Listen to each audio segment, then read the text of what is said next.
Labas. Dabar sveikinusi iš savo namų, kadangi, kai buvau Lenkijoje, negalėjau papasakoti tiek daug, kiek sužinojau būdama Aušvice. Tai pradžioje noriu šiek tiek informacijos papasakoti apie Aušvicą ir apie visą ton tragediją, kiek tenas įvyko. Žinau, kad mano video žiūri ir vaiką, tai nežinau, gal jums geriau ir nereikėtų pažiūrėti to ir klausytis, ko aš čia pasakoju. Žinau, kad yra smalsu, bet jeigu galvojat, kad paskiau nelaba ką pjausitės, tai geriau nežiūrėkit. Ir šiaip jautresnim žmonėm bus keletą tokių nuotraukų iš tų laikų. Tai jeigu kažkas nenorit matyti, tai tada gal geriau ir nežiūrėkit. Kadangi nustebau, sužinojus, kad ir žmonių, katrai ten atvykst, nežinodami nieką apie ton tragediją, yra buvę lankytojų, katrai mylėjos Aušvice. Yra buvę tokių lankytojų, katrai ant sienų išraižė ten, nežinau, I plus M lygų širdutį. Kadangi ir žmonių, katrai visiškai netor jokios pagarbos ir jokio suvokimo, kaip ten baisiai viskas buvo, noriu šiek tiek papasakoti, galbūt tiem, katrai visiškai nieko nežino, arba prisiminti, ko yra užmiršiai. Keletą faktų aš nežinojau. Iš tikrųjų, tai net nėra taip, kad aš labai daug domėjausi apie Aušvicą iki tol, bet ten nuvykus prisiminiau dalykus, katrai ten buvo įvykę, kon mokyklo aiškina, kon knygos esu skaičius, kon esu mačius filmus. Supratau, kad esu primiršus ir paliekus gal tokį nebeteik jautri tai visai tragedijai. Noriu dar paminėti, kad ne visą laiką aš esu jautri tokiem dalykam. Video pradžioje matysit, kokį nuotaiką aš norėjau nuvykti Aušvicą, bet po apsilankymą kažką biškį pažiūrėjau viton kitom akim. Tai norėčiau jausmą perteikti ir jums. Ir tai, katrai visiškai neturi jokios pagarbos tokiems skaudims dalykams, sakyčiau, kad tenas vykti net nereikėtų, kadangi ten reikėtų jausti pagarbą tam, kas įvyko. Nesvarbu, koks jūsų požiūris ten apie politiką ir panašiai, bet turėkim omeny ton, kad joks gyvūnas, joks vabals taip nesielgtų su kitas gyvūnas, kaip žmonės elgiasi su žmonėm. Svarbu, kad suprastumėt, kad, netepti ir elgamasi su žmonėm.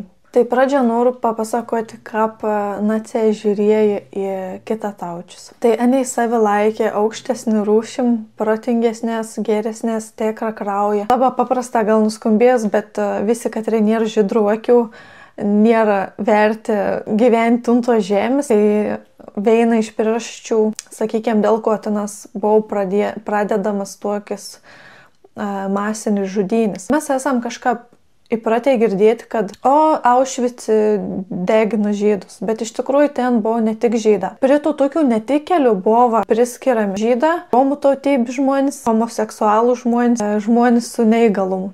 Visam tam dalykų gal apibendrinti galėčiau priskirti žodį rasizmą, o visą tą ideologiją aš gal norėčiau pavadinti religiją, nes ten žmonės buvo šventą įtikėjai, kad ir taip nekitė, pats Hitleris buvo toks įtikėjai savo tiesą, savo teisybę. Jeigu daugiau pasidomėtumėt šią apie psichologinį būklę, tai galbūt viskas taptų aiškiau. Tai kaip viskas atrodydavo? Dabar įsivaizduokite, tokia situacija vyksta karas, jūs jau jautat, kad jūsų tautybės žmonių nemėgsta, ir engiami, ir jums pasako, susikraukėt būtiniausius daiktus, pasimkėt kelius rūbus, ten kažko, kas jums svarbu, visi jūsų tautybės žmonės bus išvežami į darbo stovyklas. Tai tiesiog, jūs žinot, kad jūs turėt susidėti daiktelius, įsidedat kelias nuotraukas, savo artimiausius daiktus ir jūs išvažiuojat. Jumis sulaipien į vagoną, katram nėra nei tualeto, nieko, nėra nei lungų,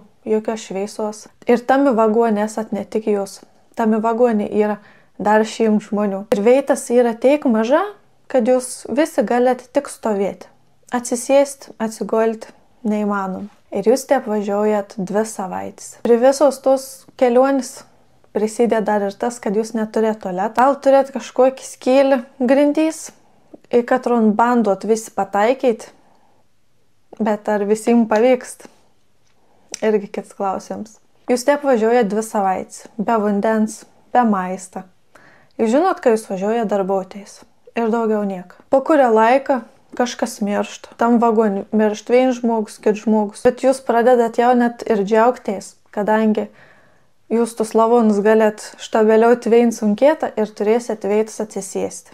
Sustojus traukiniu, viskas vyks labai ramiai, jūs esat visi išlaipinami ir būnat išskirstomi. Jeigu jūs atvykot su šeima, jūs esat visi atskiriami. Maži vaikas su moterim yra reikiaujami į vieną pusę, yra į kitą pusę ir jums patikrina daktaras, ar jūs esat tinkami dirbti. Tai tai žmonės, katrai dar ir fiziškai pajėgus darbuotojas, vyra, paauglė, moteris, ne yra išvedami. O visi likusieji su negaliom, susirgiai, senuką, maži vaiką, katrai negali dirbti darbą, iš karto ir nužudomi. Jūs atvykiai dar nesupranta to, tik tas jau susitikiai su ten esančia žmonėm, katrai jau vilgio laiktenį praleidai, tada sužinot, kad jeigu jums su jūsų mažomečiu vaiku išskyrė, tai jūs to vaiko jau nebepamatysit. Moteris, katros yra besilaukiančias, irgi ir nužudoms iš karto. Tuoki moteris yra tik tas našta, nes jinai reikia valgyti, ten darbą negalės padirbti. Ir dar be viso to dar vieną netikėlį atves į tom pasaulį. Tai iš jūsų yra atimami visi jūsų tai daiktą, katrus jums reikia pasiimti kartu. Anų jums daugiau nebeprireiks, jūs esat nurengiami visi nuoga, moterim yra nuskutamas galvas. O iš tų plaukų daro medžiagas. Iš žmogaus kūno paėm visko, ko begali. Jūs apreng su pižama ir jūs einat į barakus. Ir jūs einat pro vartus, ant vartų ir užrašas darbas išlaisvina. Ir jūs nuo šiol turėsite dirbti, bet jūs neturėt kelią atgal. Jūs arba dirbsit ir mirsit, arba iš karto jums nužudys. Kiet kelių nėra. Moterų nuskustas galvas pavert žmonės be jokio identiteto. Mamas nebeatpažįst savo vaikų, o po kurio laiko pabadavimo žmonės iš vis nebė panašus į save. Paklaikus akis pasikeitė veidą, jūs nebeatpažįsta daugiau savo artimųjų. Kai kuriem vaikam pasisekdavo, untanų darydavo medicininius išbandymus. Ruomenį, kad ne visi mirdavo, bet psichika ir sveikata sugadinta visam gyvenimu. Vaikam darydavo operacijas be jokių nuskausminamųjų, leisdavo visokias injekcijas, užkrėsdavo ligom ir darydavo visokius bandymus. Buvo sugalvoję netgi tokį bandymą nudažyti akis. Jeigu vaks su rudom akim, tai bandydavo pakeisti akių spalvą į žydrą. Į ton tikrą kraujaus, tinkamą žmogaus šiam pasaulyje akių spalvą. Jeigu tavo akis rodas, tu nesi grina kraujus, nesi tinkams. Visko ant ton darydavo ant vaikų, be jokių nuskausminamųjų. Anei mirdavo. Kančios. Ten žmonės nesusilaukdavo jokios medicininės pagalbos, su dideliom žaizdom žmonės ir numirdavo, o paslapčiom kartas atliekdavo moterim ir abortus, kadangi, kaip žinom, jeigu tu esi besilaukianti, tai tu esi netinkama ir tai iškart nužudo. Tai paslapčiom padarydavo moterim abortus, kad anos nors išliektų kažkiek dar laiką gyvas. Tai ką atrodydavo kasdienybė. Tai visi kaliniai 4:35 rytą keldavos iš lovos. Turėdavo labai greitai išlėpti, idealiai pasikloti lovą. Jeigu lova nėra gražiai paklota, tave sumuš arba netgi nužudo. Nuo 5 ryto vykdavo reikiavimas. Nesvarbu, ar speigs, ar lietus, ar sneigs, žmonės būdavo sustatomi ir reikiuoti. Laukė ir laukdavo tol, kol visi būdavo suskaičiuojami. Jeigu skaičiavimai įsivelgdavo klaidą, tai skaičiavimai pradėdavo iš naujo. Primenu, kad labai maža turėdavo drabužių, kai kuriai būdavo basom ir turėdavo stovėti nesvarbu koks šaltis. Nuo 6 iki 7 vykdavo pusryčiai. Eidavo vis pavalgyti arba gaudavo silpnos kavos, karštą morziną vandens arba vadinamas vandens sriubos. Vandens sriuba būdavo iš supuvusių daržovių. Nuo 7 iki 12 vykdavo darbus. Kaliniai dirbdavo sunkius fizinius darbus, kasdavo griovius, tampydavo kitus lavonus. Dirbdavo fabrikus. Jeigu kažkas nepatemdavo sunkaus darbą, būdavo mušami arba iš karto veito nušaunami. Nuo 12 iki 1 būdavo peitus. Per peitus tu gauni arba vėl tom patį sriubą iš supuvusių daržovių, arba daunas reikia užtepta su margarinu, ar kaip saka neaišku kažkokiu tepalu. Dar įdomus faktas, kad į daunas tešlą maišydavo pjuvenų, aišku, kad padidinti daunas kiekį, kad daugiau galėtų iškepti. Kalinė negalėjo išnekėti. Jeigu aniai tarpusavį išnekėdavo, iškart būdavo sumušami arba nušaunami. Nuo 6 iki 7 valandos vykdavo vėl rikiuoti. Vėl visus skaičiaudavo, jeigu kažko trūkdavo, aiškindavo, kur žmogus yra dingis. Ar ano nušovi, ar unsagol jau kažkur tiesiog numėris. Tol, kol nesurasdavo ano kūną, tol nieks negalėdavo eiti. Kartas išrikiuoti žmonės iškrėsdavo jau, tiesiog numerdavo veito arba nualpdavo. Tai nualpusiusius, tai kad jau ir persilpni, anus iškart nužudydavo. 8 valandą visi vėl būdavo sugrūdami į barakus ir visi eidavo miegoti. Mėgas, aišku, būdavo baisus, košmara, koks ten jau ir poilsis. Ryte vėl keliais taip pat vėl į darbą.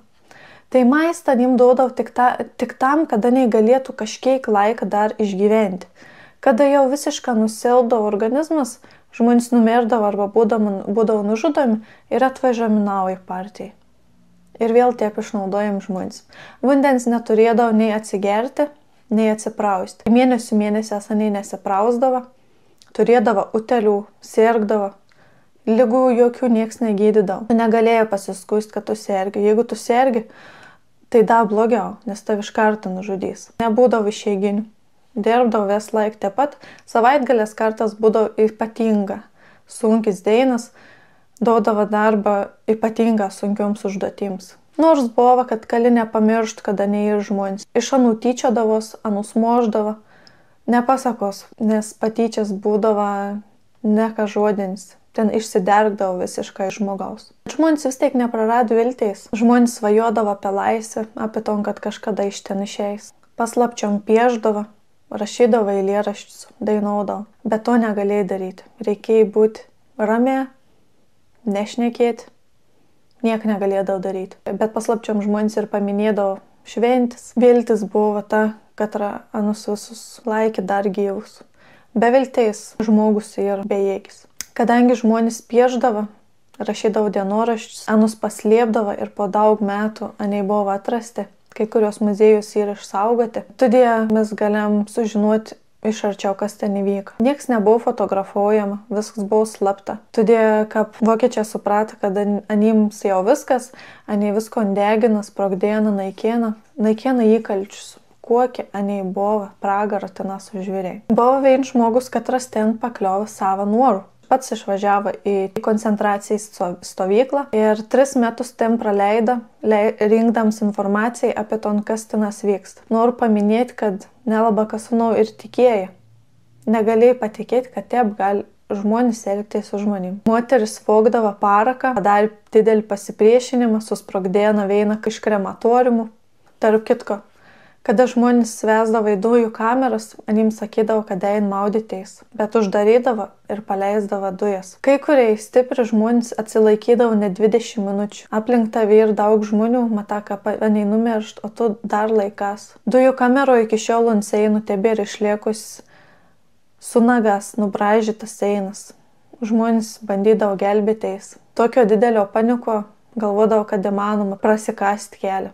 Ir iš dujų kameros teisė į krematoriumą, ten anus sudegindavo. Žmonės, katrai lieka gyvi iš po koncentracijos stovyklų, pasakoja, kad buvo liepsna, kur degina žmonės, buvo tokia didelė, kad tiesiog ūži viskas. Įsivaizduokit labai didelį liepsną, kapnams dega, dar kažkas. Koks garsas yra. Tai va tik ten, kad ir deginami žmonės. Ir koks turėjo būti kvaps. Prieš sudeginant, aišku, išlupdavo auksinius donis, pasiimdavo visko, ko gali padaryti žmogaus. Tai tokiu trumpu pasakojimu noriu, kad jūs prisimintumėt, ko gali padaryti žmogus. Kitam žmogau įtikėjus kažkokią beprotišką ideologiją. Ten nebebuvo jokių moralės normų. Tiesiog tai kalinė visi buvo, nes žmonės yra nereikalingi ir iš anų buvo rami sąžinė, tyčiojamasi, dergamasi, žudoma, niekinama. Tai, ko aš nufilmavau pačiam Aušvice, yra nedidelė dalelė. Filmuoti buvo leidžiama laukia ir puikiai suprantu, dėl ko neleido filmuoti, fotkinti kai kurių dalykų video, nes ten buvo daiktas žmonių, katrai mirtinas. Turbūt labiausia man įsirėžė mažų vaikų drabužėlė ir nenusakoma didžiaus krūva žmogaus plaukų. Tų plaukų iš katrų darydavau medžiagas paskiau. Net nežinau, ką apibūdinti reikėtų tokį didelį kalną žmogaus plaukų. Ten buvo rasta taip pat ir rūbų, batų krūvas. Visi daiktą, kon žmonės atsivežė trumpam, kol bus darbų stovyklo, vis tai daiktą ten ir palieka. Tai toliau einam prie video. Tikaus, kad dabar kažkiek kitokiom akim žiūrėsit į visą ton situaciją, kas ten įvyko. Nu, labas rytas. Neįsivaizduojat, kur šiandien varysiu. Į Aušvicą. Pagaliau, ką aš norėjau. Jūs neįsivaizduojat, kiek aš vargau, kad dienom patekti. Sau juk nebebuvo veitų. Niekap nebėjo jokių bilietų, kad pakliūti Aušvicą. Tai ko aš padariau, nepraradau vilties ir pradėjau rašinėti visokiem gidam. Tiesiog Facebook per grupės kažkokį susiradau gidus, katrai tiesiog dirbti Lenkijoje. Ir anim tiesiog pradėjau rašinėti. Nu, sakau, gal kartas kažkas atsišaukė ar kažką. Šiaip aš norėjau veinu pati varyti, bet nei veinai, nei su gidu, nikap jokių veitų nebebuvo.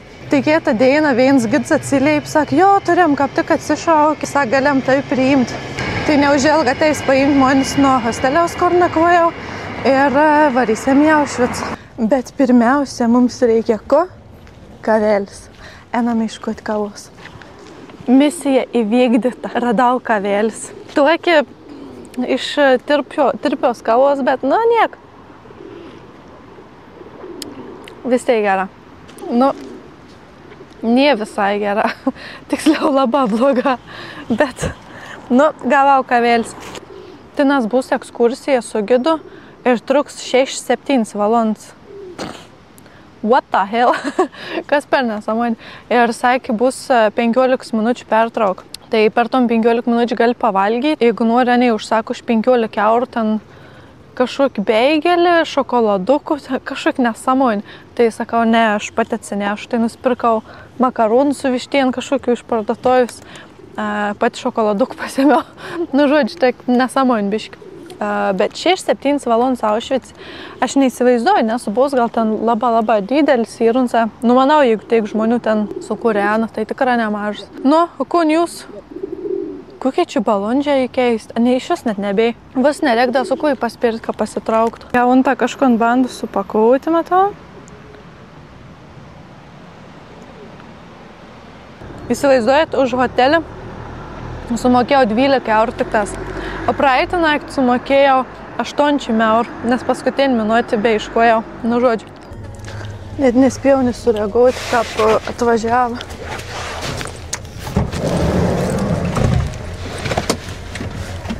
Thank you. Hello. Hi.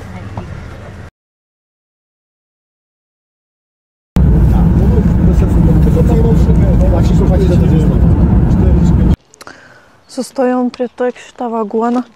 Tai tame vagone veždavo žydus jau tas koncentracijos stovyklas. Tai, kaip matot, nėra netarpeliaus jokios saulės šviesos. Ir jei gerai supratau, į vieną vagoną sukeždavo po 100 žmonių. Ir anie visi keli savaitės važiaudavo, susispaudė. Aš neįsivaizduoju, man vien tik ta mintis, tai žmonės į tualetą eina. Visko dar tinas veito savo pukojom keli savaitės, tai įsivaizduojat, kaip ten viskas turėjo atrodyti.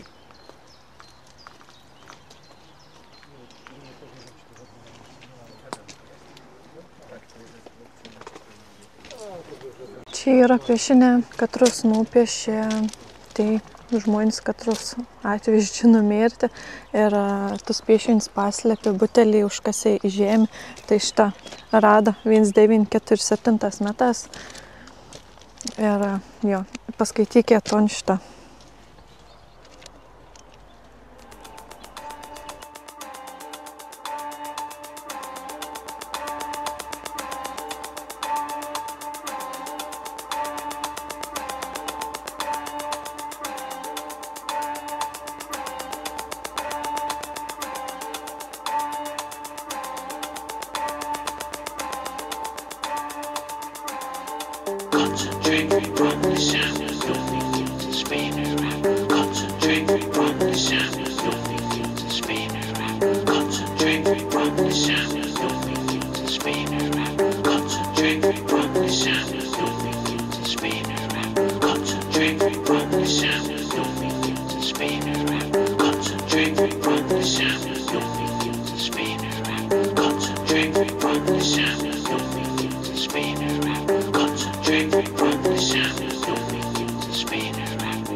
Visiškai pamečiau savo gidą, bet, nežinau, ne tik atron pastat benai negali vidau fotkinti, bet buvo sukrauta belė kuo didžiaus krūva plaukų. Tas plaukus kaliniem nuskosdavau, išplaudavau, į medžiagas darydavau. O tada, aišku, jau nužudydavau. Išnaudodavau iki paskutinį. Donis auksinis išlupinėdavo, čia jau nenustebėjom. Bet kad plaukus nusko, ten buvo krūva, tiesiog aš nežinau, kuo didžiaus krūva žmogaus plaukų sukrauta čia tam pastate. Nežinojau tokį faktą. Turbūt nenustebėjom, išėjom iš pastato. Tai žmonės buvo tiesiog laikomi ant grindų. Obviously, tiesiog šeina pakreikta, paskiau jau, katri jau ilgiau ten užsibūn, tai tiesiog matrasą padėti kaip čiužinė. Bet buvo, kas gavo neblogus visai kambarius, su lovom, su viskom. Tai katri buvo, sakykime, tokie kaip policininkai tarp kalinių. Tai anei dar kažkom gaudo. Sklepus buvo tokie maži kambariuką, katrus žmonės, katrie kažkom prisiveikdavo, bandydavo pabėgti, tada kažkom, tai jiems uždarydavo į kambariukus tokius, pelongis, ir tiesiog anei ten iš badų numirdo koridorius, nežinau, tūkstančiai nutrauk žmonių, kiekam čia daug buvo.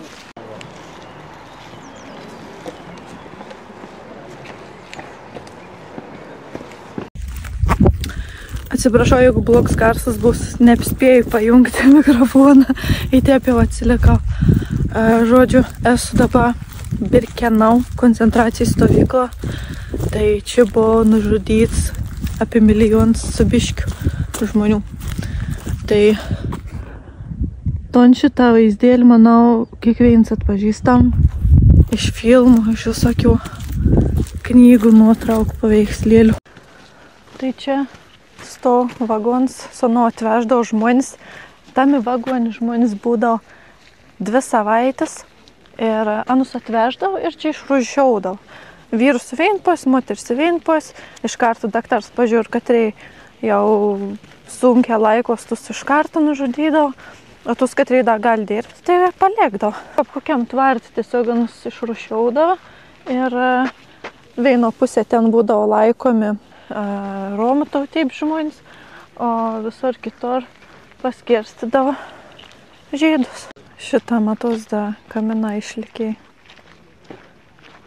Kodėl čia ir tik tas griuvėse, nes ką pokyčia pamatė, kad nim jau ragas, tai pradėjo visko deginti, sprogdinti, naikinti, kad nebūtų jokių įkalčių, ko naniai čia buvo sugalvoję daryti, tiksliau, ko naniai čia darė.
Kitaip ir užbaigsiu ton video, nes kitaip nežinau, ką priek užbaigti. Nesitikėjau pati, kad padarysiu tokį liūdną video, bet ačiū, kad žiūrat. Labai tikaus, kad teisinga perteikiau mintis.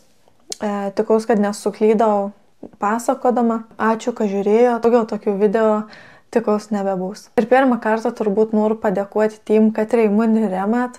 Galėjau investuoti į mikrofoną, į stovą, kad galėčiau kokybiškesnius video daryti. Stengus mokytis, tvarkyti visus video, stengus šnekėti kažką aiškiau. Patink tas mano naujas užsiėmims, tikaus, kad patinka jums. Ačiū, kas prisidėjot, prisidėti galėt kontribį, vis nuorodas bus aprašym, tai ačiū, kad žiūrėjot ir iki.